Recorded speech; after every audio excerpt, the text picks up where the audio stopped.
Hello everyone, this is AndresRestart, and this time we are talking about how Mario Kart World just got a big update yesterday. There have been some substantial changes here that are exciting a lot of people and getting a lot of people to come back to this game. But these changes also have people wondering about what may be next. There's even a rumor going around about there maybe being an update having to do with the Mario Galaxy movie. Is there something to this rumor? We'll be talking about that as well. And then also people are wondering about all the Donkey Kong stuff. Is there ever going to be a Donkey Kong update to Mario Kart World? We'll be touching on that as well. So we actually have a lot of interesting stuff to talk about today when it comes to Mario Kart World. So jumping right into it, here you can see all the different things added to Mario Kart World with the recent version 1.3.0 update. And I'm not going to go and read every single bullet here, but what I am going to do is talk about the major ones. This will be linked in the description below if you would like to read through it all. But one of the big ones, the free roam map now displays the locations of P-switches you've run over and Peach medallions you've obtained. You can now select a P-switch from the map and move to a location near the P-switch. So to me, this is huge. This is something we've been waiting a long time for. It's finally coming. We have better organization of the P-switches and the Peach medallions. You can see all the ones you've obtained on your map. Now, something that I think is worth noting though, is that if you found a P-switch, and maybe it was too hard at the moment so you decided to move on, you can actually still find them on your map now because they will show up as a transparent icon. And so you can revisit all these different P-switches, the ones you've completed, the ones you found, and challenge them again.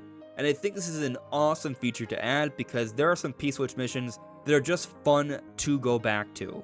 Some of them create some very unique challenges or races you wouldn't see elsewhere in the game, or remix tracks in a way that you wouldn't be able to play otherwise. So being able to organize things in this way so you can just bring up the map and go right to them is a great improvement, and also showing a tracker of the times so you can also compete with your prior times is an awesome thing to add as well.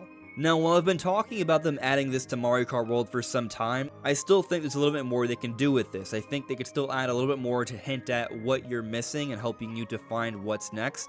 And maybe even introducing a little bit of a leaderboard so you can compete with others online to see who has the best times. They've been continually updating Mario Kart World. I don't think we should give up on there being future updates later down the road.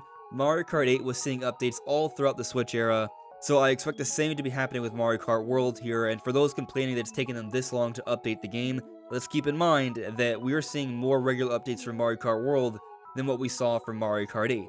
I still think there's a lot more on the way. This game, Nintendo plans on keeping relevant likely throughout the entire Switch 2 era, so I expect this game to continue to get bigger and better, and updating the map so you can go to different P-switches or keep track of all your Peach medallions is just one of many improvements I expect to see. Moving on to another substantial update here, in free roam, you can now transform into the character pulled into the UFO. Also, it is now easier to encounter UFOs in free roam. So I'll tell you, I rarely ran into the UFO in my exploration of free roam, but I did go back to the game very briefly and I found it pretty quick. So I definitely feel like they absolutely made a more noticeable change here. And the fact that you can also now use the UFO to unlock certain characters if you're still struggling to do so, making it a little bit easier, it's a nice touch. It adds a little bit more value to exploring free roam. And I definitely appreciate being able to find the UFO more often, because I think the UFO is such an interesting vehicle, but you can rarely find it, so it's nice to see that they've improved this here. Some interesting changes to the actual gameplay. They decreased the time between when an item box is taken by someone and the next time it is revived.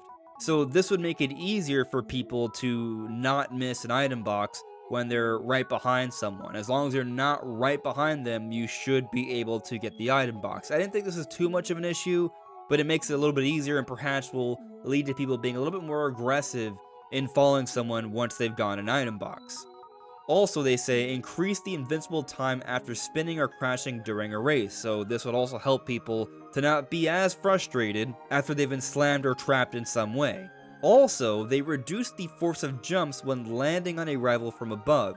And I'll say this might be kind of a big deal because I feel like sometimes when you land on someone and you do a little bit of a jump, it kind of doesn't help you that much. So reducing the force might actually be a good thing here, and I want to actually feel rewarded for landing on someone. But moving on to the biggest change, or at least the change that's going to lead to the most conversation, further increased the frequency of lap-type courses appearing in the selection when choosing next course in Versus Race and Wireless Races. So this is actually a pretty big deal. If some of you remember, there was some controversy because Nintendo had updated Mario Kart World, and at the time, you were not able to find as many lap-type courses. But then they updated the game to increase that frequency, seemingly combating all of the backlash from the change. And now they're doing so again. Now, having played it myself, I did run into some lap-type courses. I didn't feel like the frequency was greatly improved, but I have seen a lot of people have different experiences, which I think just goes to show it's random, and simply the fact that they further increased the frequency and that I did run into a lap-type course during my stint with playing online in preparation for this video just to see some of the changes, that is a good thing. Listen, I actually like the intermission tracks. I like racing from one point to another, seeing the environment change. I think that's a really cool hook of Mario Kart World, and I don't want them to go away from that, but I also think they need to offer options, and I think having the lap-type courses, especially because they provide their own unique style of gameplay, especially because you don't see that normally in the Grand Prix mode, it's important to have that as well. Now, I will say, when playing online, I still didn't run into that many people playing in Grand Prix mode. Knockout Tour is where it's at. Knockout Tour is always full, but doing the typical intermission tracks or lap-type courses online still doesn't have that much of an audience. You're not going to have a full lineup most of the time, at least whenever I play. That all said, it's great to see that they are continually updating on Mario Kart World, and I'm excited to see what is next. Which now brings me to the next part of this conversation, which is this rumor about there being an update to Mario Kart World having to do with the Mario Galaxy movie.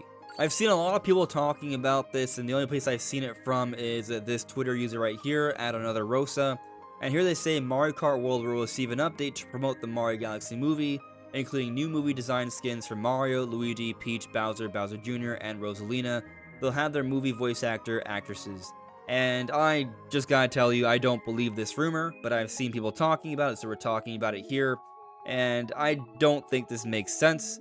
At least not in the way it's being portrayed. Like, I do think there can absolutely be an update having to do with the Mario Galaxy movie. And I think they could introduce more skins. I think they could introduce more Galaxy elements into Mario Kart World, absolutely.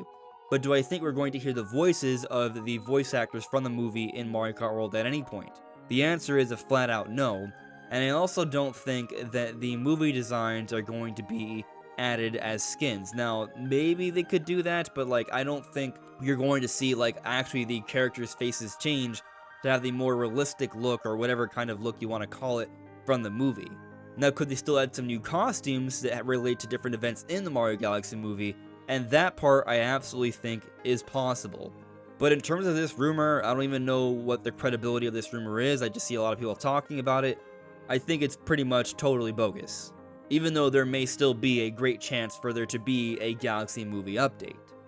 But talking about this has also led to conversations about the whole Donkey Kong thing. And you might see people out there saying, oh, well, why would we believe in this rumor? The Donkey Kong stuff never happened. And I think that's just not a fair comparison. Comparing this rumor that doesn't have any, like, substantial weight to it versus the Donkey Kong stuff is just not the same. I think the Donkey Kong stuff is evident. It's absolutely going to happen. It's just a matter of when, not if. The fact that Donkey Kong, one of the main characters, only has one costume, as well as Pauline, and then both of them are the main characters for Bonanza that came out immediately after Mario Kart World. I don't think that's a coincidence. I really, really don't. And I don't think just because they didn't announce any DLC for Mario Kart World yet, doesn't mean there won't be any DLC for Mario Kart World later on. The fact of the matter is, there's a variety of things that Nintendo could be doing, and they did just give us a 60-minute Nintendo Direct where a variety of things were announced. Some of the things that we expected to see announced were confirmed during the Direct, but not all, because they can't confirm everything in one presentation. We expected them to announce DLC for Donkey Kong Bonanza that would include DK Isle. What happened? Literally that. We expected Nintendo to announce the open exploration of the desert in Metroid Prime 4. What happened? It was announced. But are there other things that can still be announced? Yes, like For example, Donkey Kong content being added to Mario Kart World. But when might that happen? And I'll say this, the fact that it hasn't happened yet is changing my opinion on the matter a little bit. I no longer think we're talking about a free update here. What I think is going to happen is that they are absolutely planning a paid expansion pass to Mario Kart World. They are just not going to announce it so soon. They're probably going to wait until next year. I would not be surprised if it's announced in the February Nintendo Direct. I think we'll probably get another General Direct next February, if not February then March. But in the early part of the year where we next have our big Direct, I think that's a great time to announce an expansion pass where we are seeing multiple waves of Mario Kart DLC come out every few months, very similar to the Booster Course Pass or also the Fighters Pass from Smash Ultimate. I think Nintendo has seen that having continued updates to big games like this over the span of a year or two is a great way to continue the conversation on these games and get people excited about Nintendo overall. So I think Nintendo is planning something like this for Mario Kart World. Probably not for Smash, at least not yet, because it looks like Smash is still a ways off.